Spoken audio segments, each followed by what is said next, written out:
the mostly finished product of Cole's Mansion. Now, the reason I say almost finished, the only thing I have to do is mount animal heads on the walls now. I got most of the animal heads, but tracking down a lot of the materials is painstakingly long, which is the reason why this video took so long to come out. And I need to collect the rest of the amulets of the gods so I could put them in my shrine. Now, this is the outside of our house now.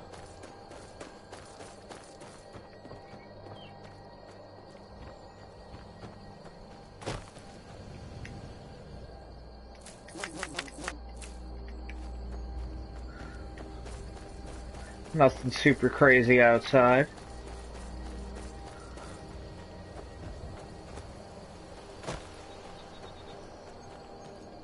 Now we go inside,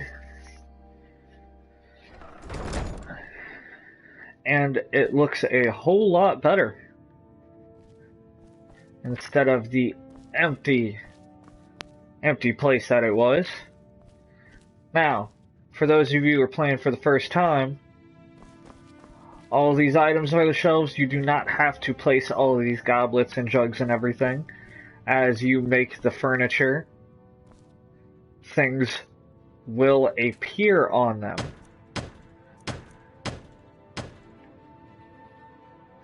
And as you can see, I'm wearing brand new armor, glass armor. As I was making this house, my smithing skill went up,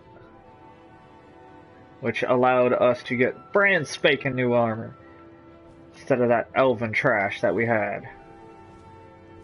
Alright, now we go out to the main hall.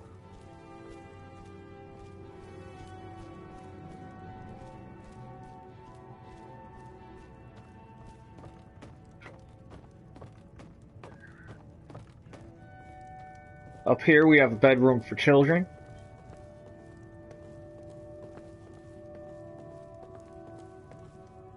Here is the second floor of our alchemy lab. Now, the reason I built the alchemy lab in my house was because I am going to end up using alchemy to fuel money funding projects for the game, and to make it to where my smithing and enchanting can be doubled. Here is my room.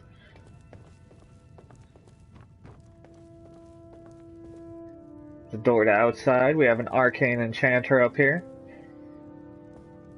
Now, if I did not make this an alchemy house, I could have made this an enchanting house, which would have replaced this right here with an enchanting tower. As you can see, we have this all filled up, all nice and everything. This is the only room that is 100% complete, which means I could finally get rid of the workbench for in here.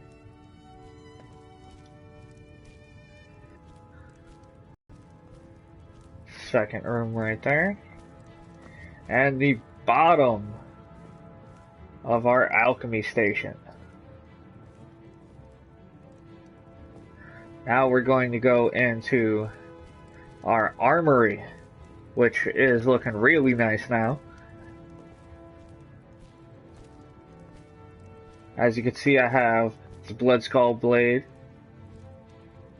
Staff of Jarek Galderson, the Staff of Magnus, and the Axe of Whiterun, which is a leveled weapon. The higher level that you are when you receive it, the higher chance it is of it being a different type of axe. Now, these on this is the Archmage's Robe, Savos Aaron's Amulet, and Moreki. And over here is just the armor I use, the armor, ring, and amulet that I use when I am transmuting iron ore into gold ore. Over here is Taron Dress Robes. Now, if any of you had played the Ethereal Crown quest, you would know that Taron Dress was the apprentice to Katria, who stole her work and published it as his own. I actually ran into him while hunting for my wall mounts and killed him and his 4 mercenaries that he attacked me with as soon as he found out I knew who Katria was. Alright, so I decided to hang up his clothes in my armory as a little trophy. Now in here is the only weapon I have in a display case right now. I'm actually going to be filling all this up, all these weapon racks and display cases up with unique weapons. This right here is the Zephyr Bow, which we also get through the Ethereal Crown quest. I'm actually going to open this up, go in here.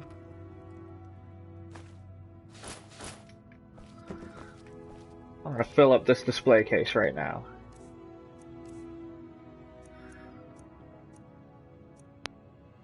Now you can't place stuff directly in there just by clicking on it. So what you have to do,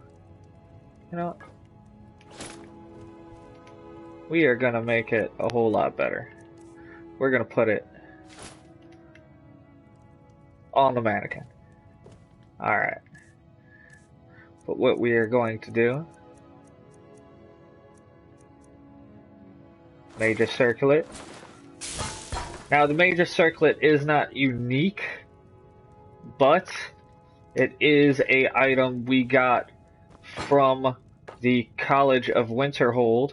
The late Archmage died, but before he did, when we did missions for the college, he gave this piece of equipment to us.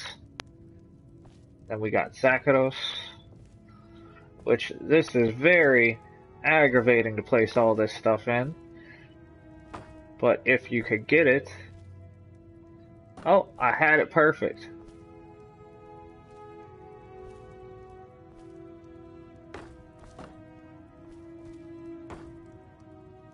There we go, that's good enough. It's good enough for now. Now, you cannot just place stuff directly on the table. I did have a whole lot of food that I had that I just placed on there.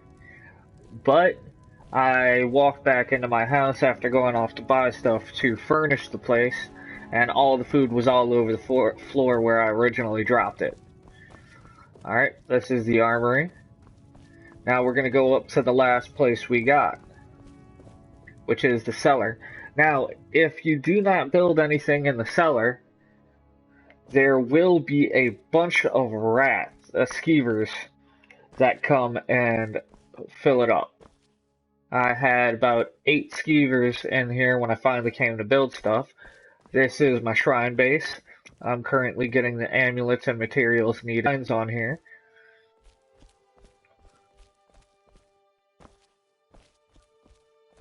We got some mead kegs.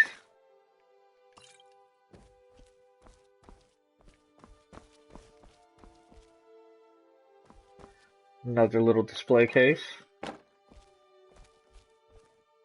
And we got our smithing station. Complete with smelter, blacksmith forge, workbench, grindstone, and tanning rack. Now, I do not agree with the fact that you could build this in your basement. I do not like that whatsoever. But that's the way they designed it. I would have much rather the basement been a storage area / trophy room. This one be the trophy room, and this one be the storage area. While the storage room choice for up top, you actually would have the choice to build a forge. And the trophy room choice you would have had as the arcane laboratory, laboratory or the library. It would have added a whole lot more customization to the place, and it really does not make sense to have a forge where all the smoke is trapped with no ventilation to be down in the basement. Because even if there was ventilation, it would just come straight up into the house. Extreme fire hazard. Now, they may have it coming in through the bottom here. I don't know, but I do not believe they have that. Alright, this has been the tour of our house. Alright. Thank you for watching. This is Jester Gnome signing off.